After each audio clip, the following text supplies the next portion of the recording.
आदाब, आप देख रहे हैं सहारा न्यूज़ नेटवर्क का उर्दू चैनल आलमी सहारा। दिन भर की खबरों के साथ हाजिर हूं मैं सैयद मेराज। आइए डालते हैं नज़र अब तक की अहम सुर्खियों पर।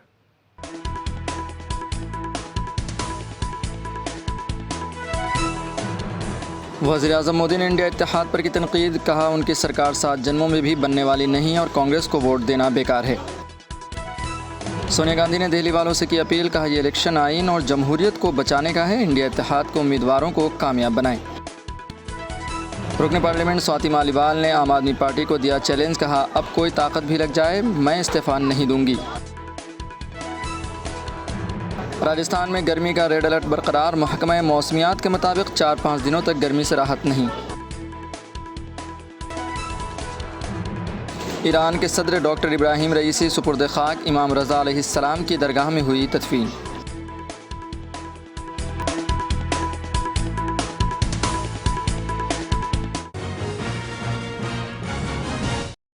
वज़ीर-ए-आज़म नरेंद्र मोदी हरियाणा के इंतखाबी दौरे पर पहुंचे। उन्होंने महेंद्रगढ़ में कहा कि मुल्क के अवाम इंडिया जमात के इरादे पहले ही भांप चुके हैं, इसलिए उनका ये हाल हुआ है। 5 मरहलों में ही इंडिया जमात का ढोल फट गया है और आपने देखा होगा कि तीसरे मरहले के बाद इन्होंने रोना धोना शुरू कर दिया। इलेक्शन कमीशन ऐसा क्यों करता है, इलेक्शन कमीशन वैसा क्यों करता है? हम सब जानते हैं कि जिस ज़मीन में कोई पैदावार न हो, कोई किसान उसमें एक भी बीज डालेगा क्या? जब पता है कि इनकी सरकार नहीं बनने वाली तो कोई उधर वोट डालेगा क्या? इनकी सरकार 7 जन्म में भी बनने वाली नहीं है और कांग्रेस को दिया हर वोट बेकार ही होना है। देश की जनता इंडी जमात के इरादे पहले ही भांप चुकी है, इसलिए इनका ये हाल हुआ है। 5 चरणों में ही इंडी जमात का ढोल फट गया है और आपने देखा होगा तीसरे चरण के बाद इन्होंने रोना धोना शुरू कर दिया। इलेक्शन कमीशन आंकड़े क्यों नहीं देता है, आंकड़े देर से क्यों देता है, इलेक्शन कमीशन ऐसा क्यों करता है, इलेक्शन कमीशन वैसा क्यों करता है। उधर ईवीएम बंद हो गया, उधर ईवीएम चलता नहीं है, उधर ईवीएम का यानी उन्होंने ग्राउंड बनाना शुरू कर दिया है कि पराजय का ठीकरा किसके सर पर फोड़ा जाए और इसलिए बराबर जम करके इस बार ईवीएम को गालियां दे रहे हैं। हम सब जानते हैं भाई, जिस भूमि में कोई पैदावार न हो, कोई किसान उसमें एक भी बीज डालेगा क्या? जिसमें फसल न हो ऐसी जमीन पर या ऐसी सीजन में कोई किसान एक भी बीज डालेगा क्या? जब पता है कि इनकी सरकार नहीं बनने वाली तो कोई उधर वोट डालेगा क्या? कोई डालेगा क्या? ये हरियाणा वालों को तो कहने की जरूरत ही नहीं है जी, क्योंकि उनको मालूम है भाई इनकी सरकार 7 जन्म में भी बनने वाली नहीं है और कांग्रेस को दिया हर वोट बेकार ही होना है। मरकजी वज़ीर दाखिला अमित शाह उत्तर प्रदेश के सिद्धार्थनगर में इंतखाबी इजलास किया।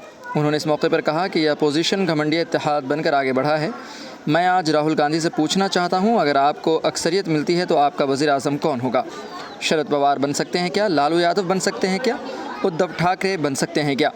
राहुल गांधी बन सकते हैं क्या? एक सहाफ़ी ने उनसे पूछा कि आपका वज़ीर आज़म कौन होगा, तो उनके एक लीडर ने कहा कि 5 साल बारी बारी बनेंगे। मुल्क में ऐसे चल सकता है क्या? ये विपक्ष एक घमंडिया गठबंधन बनाकर आगे बढ़ा है। मैं आज यहां से राहुल बाबा को पूछना चाहता हूं, कोई संभावना नहीं है, दूर दूर तक नहीं है, मोदी जी ही प्रधानमंत्री बनने वाले हैं। मगर देश की जनता जानना चाहती है कि आपको अगर बहुमत मिलता है तो आपका प्रधानमंत्री कौन होगा? कोई दिखाई पड़ता है भाई आपको? दिखाई पड़ता है? चलो मैं एक एक कर कर पूछता हूं। शरद पवार जी बन सकते हैं क्या? जोर से बोलो, बन सकते हैं? हमारे पड़ोसी लालू जी बन सकते हैं? उद्धव ठाकरे बन सकते हैं? स्टालिन बन सकता है?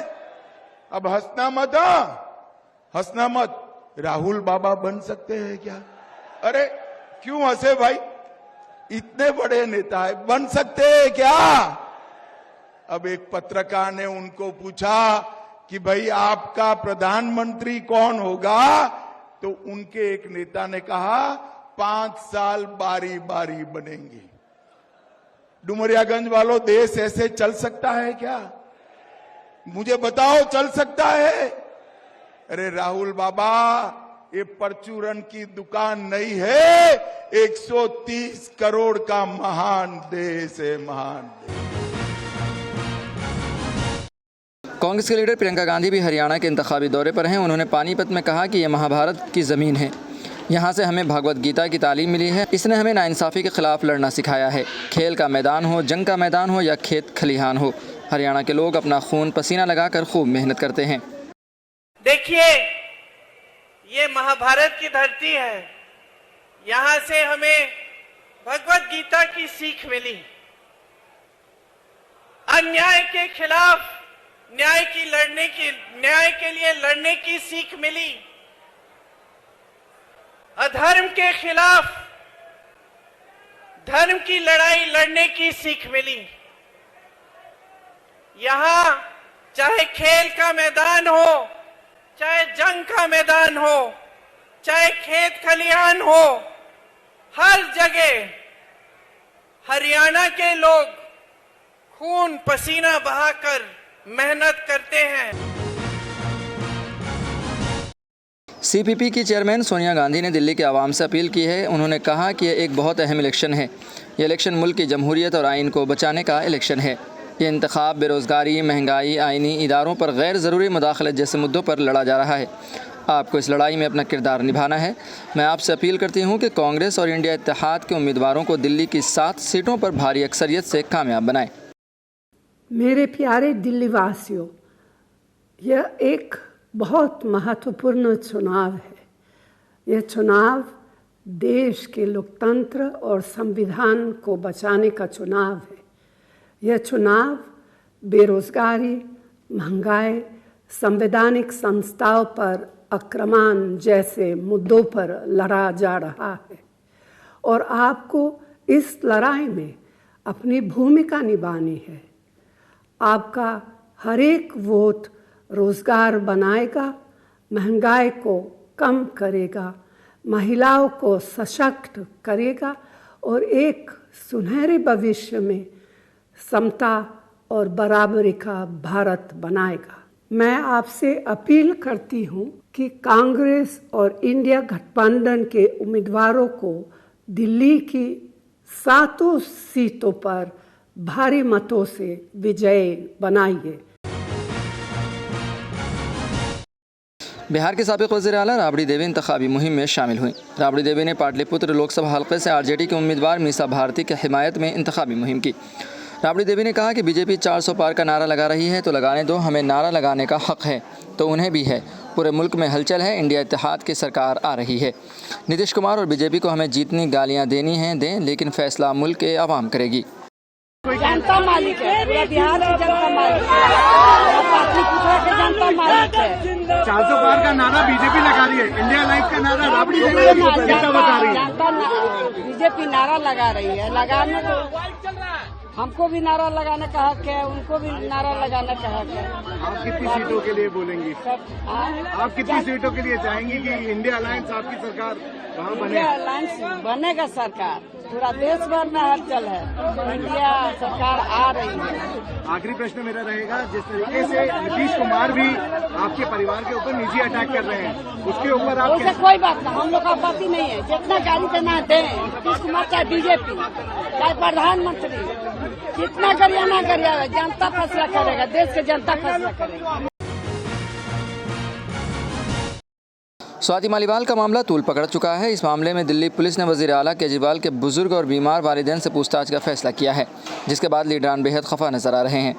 आम आदमी पार्टी के लीडर संजय सिंह ने कहा कि पीएम नरेंद्र मोदी सियासत में इतना नीचे गिर चुके हैं कि पहले उन्होंने दिल्ली सरकार के वज़रा को, फिर सीएम केजरीवाल को गिरफ्तार किया। आज तो उन्होंने सभी हदों को पार करते हुए केजरीवाल जी के बूढ़े बीमार वालिदैन को पुलिस से परेशान कराने का मंसूबा बनाया है। भारत के प्रधानमंत्री नरेंद्र मोदी जी अरविंद केजरीवाल के प्रति अपनी राजनीतिक दुर्भावना, बदले की भावना में इस तरह नीचे आ चुके हैं कि पहले उन्होंने केजरीवाल सरकार के मंत्रियों को गिरफ्तार किया, जेल में डाला, फिर अरविंद केजरीवाल जी को पकड़ के जेल में डाला और आज सारी हदें पार करके अरविंद केजरीवाल जी के बूढ़े बीमार माता पिता से पुलिस के द्वारा प्रताड़ित करने की प्रधानमंत्री जी ने योजना बनाई है। पुलिस के द्वारा उनके बूढ़े मां बाप को प्रताड़ित कर रहे हैं। आपकी जानकारी के लिए मैं बता दूं, केजरीवाल जी के पिता की उम्र 84 वर्ष है।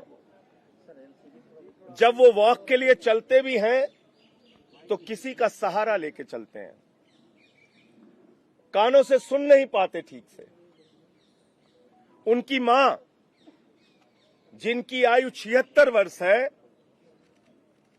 जिस दिन केजरीवाल जी गिरफ्तार हुए उसके 2 दिन पहले उनका ऑपरेशन करके वो घर पे आई थी। अपनी मां से गिरफ्तारी के पहले अरविंद केजरीवाल जी मिल भी नहीं पाए और प्रधानमंत्री जी ने उनको जेल भिजवा दिया। आप इस हद तक उतर आए प्रधानमंत्री जी। इस देश के लोग, दिल्ली के लोग ये देख रहे हैं कि अरविंद केजरीवाल के प्रति प्रधानमंत्री की दुर्भावना और बदले की राजनीति को आज इस स्तर तक पहुंचा दिया है प्रधानमंत्री जी ने कि उनके बूढ़े मां बाप को भी नहीं बख्श रहे हैं। आम आदमी पार्टी के रुकने पार्लियामेंट स्वाति मालीवाल ने एएनआई से बात करते हुए कहा कि अगर मेरी राज्यसभा की सीट उन्हें चाहिए थी, वो प्यार से मांगते तो मैं जान दे देती। सांसद तो बहुत छोटी बात है। जिस तरीके से उन्होंने मुझे मारा है, अब चाहे दुनिया की कोई भी ताकत लग जाए, मैं इस्तीफा नहीं दूंगी। मेरे को एमपी शिप की कोई लालसा नहीं है। ये मुझे प्यार से बोलते तो मैं हर हाल में रिज़ाइन कर देती, मुझे कोई समस्या नहीं है। मुझे नहीं लगता कि कोई पद में मैं बंधी हूँ। मेरे को लगता है कि मैंने बहुत काम किया है और मैं काम बिना पद के भी कर सकती हूँ। लेकिन जिस तरीके से इन्होंने मुझे मारा और पीटा है, अब चाहे दुनिया की कोई शक्ति लग जाए, मैं किसी भी हाल में रिज़ाइन नहीं करूंगी। मुझे पता चल रहा है, मुझे बताया जा रहा है कि इसी वजह से मुझे कैरेक्टर असैसिनेशन करा जा रहा है, विक्टिम शेमिंग करी जा रही है। मैं बिल्कुल रिज़ाइन नहीं करूंगी। I am the youngest woman parliamentarian in the parliament right now and I will work very hard. मैं बहुत शिद्दत से मेहनत करूंगी और मैं एक आइडियल पार्लियामेंटेरियन कैसी होती है, मैं वो बन के दिखाऊंगी। बीजेपी के लीडर सैयद शहनवाज हुसैन ने पटना में बंगाल के वज़ीर आला ममता बनर्जी पर तनकीद की। उन्होंने कहा कि मंडल कमीशन में जो ज़ातें शामिल थीं उसकी हमने कभी मुखालिफत नहीं की, लेकिन जब से ममता बनर्जी आई हैं, मुस्लिम समाज की करीब सारी ज़ातों को पसमानदा का हक़ मारने के लिए पसमानदा बना रही हैं।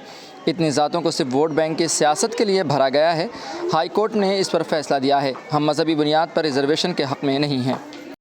मंडल कमीशन में जो जातियाँ शामिल थीं उसका कभी हम लोगों ने विरोध नहीं किया, लेकिन जब से ममता जी हुकूमत में आई हैं, मुस्लिम समाज की करीब करीब सारी जातियों को पिछड़ों का हक मारने के लिए पिछड़ा बना दे रही हैं, बैकवर्ड पसमानदा बना दे रही हैं।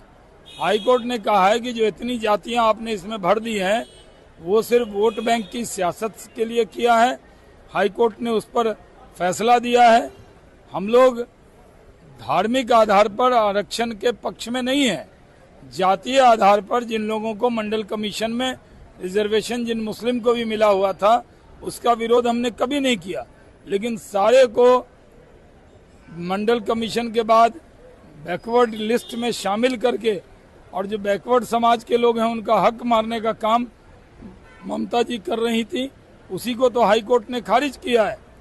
इस देश में पहले ही बीजेपी ये सवाल उठा रही है, प्रधानमंत्री जी ने भी उठाया कि धर्म के नाम पर आरक्षण संविधान में नहीं है, लेकिन जो मंडल कमीशन में पिछड़े और पसमानदा मुस्लिम हैं उनको आरक्षण मिला हुआ है, लेकिन अलग से कोटा बना के 4% आंध्रा, तेलंगाना, कर्नाटक में दे दिया। उसी तरह ममता जी ने सारे बैकवर्ड लिस्ट में सारे मुस्लिम को शामिल कर दिया, जो पूरी तरह गलत था। हाई कोर्ट ने उसको स्टे कर दिया है। हम भी चाहेंगे कि इस तरह जो पिछड़ी जाति के लोग हैं उनका हक मारने का काम कोई न करे।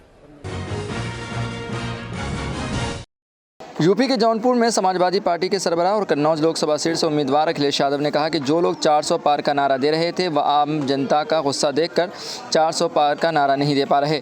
देश के प्रधान सांसद QT भी हारने जा रहे हैं क्योंकि उनके अपने ही उनके साथ नहीं हैं। अब मन की बात नहीं चलेगी, अब आईन की बात होगी। भारतीय जनता पार्टी की जो बातें रही हैं और उन्होंने जो वादे किए हैं वो आज कोई भी वादा उनका पूरा नहीं है। जहाँ महंगाई बढ़ी है, चरम सीमा पर पहुँचा है बेरोजगारी, और फिर उनकी भाषा देखिए, उनकी भाषा बदल गई है। जो भाषण में शब्दों का इस्तेमाल कर रहे हैं, ये कोई इंडिया पाकिस्तान, हिंदू मुस्लिम इसका चुनाव नहीं है। यहाँ के लोगों का भविष्य बचेगा कि नहीं बचेगा, बाबा साहब भीमराव अम्बेडकर संविधान बचेगा कि नहीं बचेगा, उसका चुनाव है। जो लोग 400 पार का नारा दे रहे थे, आज जनता का गुस्सा देकर के वो नारा 400 पार नहीं दे पा रहे हैं। कि देश के प्रधान सांसद QT भी हारने जा रहे हैं, और वो इसलिए QT हारने जा रहे हैं क्योंकि उनके अपने ही उनके साथ नहीं हैं। आपने यहाँ खेल नहीं देखा, यहाँ का खेल तो सबको समझ में आ रहा है ना कि आपके हाथ में कानून है, आपने जेल भेज दिया, आपके हाथ में ताकत है तो जेल से बाहर ले आए, आपके हाथ में ताकत है तो आपने टिकट कटवा दी। तो यहाँ का जौनपुर के खेल सब समझ रहे हैं कि क्या खेल खेला जा रहा है। इसलिए जो संविधान की बात करेगा वो जीतेगा। अब मन की बात नहीं चलेगी, संविधान की बात होगी। और हम तो ये कह रहे हैं, जिस दिन चुनाव खत्म होगा, 4 तारीख को परिणाम आएगा, अच्छे दिन तो नहीं आए, कम से कम समाजवादी लोग जौनपुर की इमरती खा करके खुशियों के दिन मनाएंगे। महकमे मौसमियात के डायरेक्टर राधेश्याम शर्मा ने कहा कि पिछले 3-4 दिनों से दर्जे हरारत में इजाफा दर्ज किया जा रहा है। बाड़मेर में सबसे ज़्यादा दर्जे हरारत 48 डिग्री सेल्सियस दर्ज किया गया है। 5 ऐसे स्टेशन भी हैं जहां दर्जे हरारत 47 डिग्री सेल्सियस से ज़्यादा है। गंभीर हीटवेव की हालत बनी हुई है। हीटवेव से फिलहाल अगले 4-5 दिनों तक राहत की उम्मीद नहीं है। पिछले 3-4 दिनों से लगातार अधिकतम तापमान में बढ़ोतरी दर्ज की जा रही है। पिछले 24 घंटों में यदि देखें तो पहली बार राजस्थान में अधिकतम तापमान 48 डिग्री सेल्सियस पहुंच गया है। सबसे ज़्यादा अधिकतम तापमान बाड़मेर में 48 डिग्री सेल्सियस रिकॉर्ड हुआ है।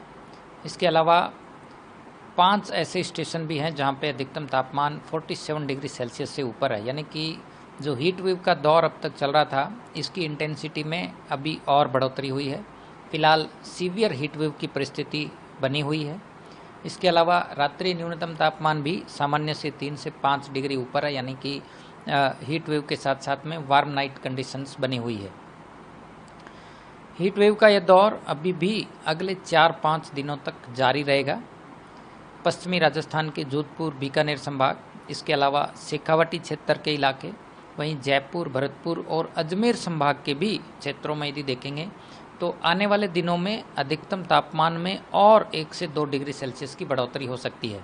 यानी कि जिन इलाकों में अभी अधिकतम तापमान 46-47 डिग्री रिपोर्ट हो रहा है, 24, 25 और 26 मई के दौरान इन स्थानों में अधिकतम तापमान 47 से 48 डिग्री सेल्सियस तक रिकॉर्ड हो सकता है और आइसोलेटेड प्लेसेस में 49 डिग्री सेल्सियस भी टेम्परेचर 23 से 25 मई के दौरान कहीं कहीं टच कर सकता है।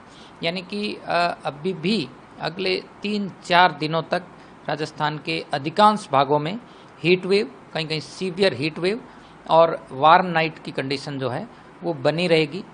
हीट वेव से फिलहाल अगले 4-5 दिनों तक राहत की संभावना नहीं है। गुज़िश्ता रोज़ शहीद हुए ईरान के सदर सैयद इब्राहिम रईसी को आज सुपुर्द खाक किया गया। हज़रत इमाम अली रज़ा अलैहिस्सलाम की दरगाह मशहद मुक़द्दस में इब्राहिम रईसी की तदफ़ीन की गई। जुलूस जनाज़ा में अवाम का सैलाब उमड़ आया था।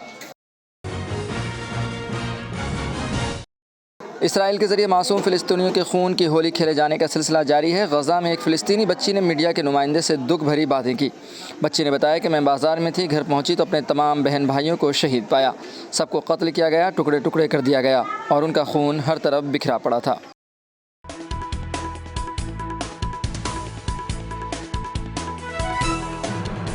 वज़ीर-ए-आज़म मोदी ने इंडिया इत्तेहाद पर की तनकीद, कहा उनकी सरकार 7 जन्मों में भी बनने वाली नहीं और कांग्रेस को वोट देना बेकार है। सोनिया गांधी ने दिल्ली वालों से की अपील, कहा यह इलेक्शन आइन और जमहूरियत को बचाने का है, इंडिया इत्तेहाद को उम्मीदवारों को कामयाब बनाएं। रुकन पार्लियामेंट स्वाति मालीवाल ने आम आदमी पार्टी को दिया चैलेंज, कहा अब कोई ताकत भी लग जाए मैं इस्तीफा नहीं दूंगी। राजस्थान में गर्मी का रेड अलर्ट बरकरार, महकमा मौसमियात के मुताबिक 4-5 दिनों तक गर्मी से राहत नहीं। ईरान के सदर डॉक्टर इब्राहिम रईसी सुपुर्द खाक, इमाम रज़ा अलैहिस्सलाम की दरगाह में हुई तदफ़ीन।